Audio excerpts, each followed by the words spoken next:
Un by. Enw'r math o'n adwaith di adwaith gadwynol. Iawn? Hynny yw, mae un yn arwain at y llall. Okay? Chain reaction. Iawn? Falle bod chi wedi clywed hwnna o'r blaen. Ond un yn mynd at y llall, enw ar hwnna di adwaith gadwynol. Maen nhw'n derbyn ymholltiad, mae hwnna'n y cwestiwn. Right? Maen nhw'n trio cael chi i ddeud di adwaith gadwynol. A wedyn, cynnyrch gwastraff, un o'r ddau yma. Right? Mae rhain yn wastraff. Dy'r niwtron sy'n cael ei allyru ddim yn cael ei cysidro fel gwastraff oherwydd mae'n mynd ymlaen i achosir nesaf. So di hwnna ddim yn wastraff. Iawn? Ond mae'r ddau yma yn wastraff. Mae nhw wedyn yn y rhydennu tanwydd yn neud un byd.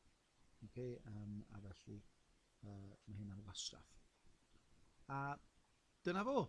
Dyna diwedd un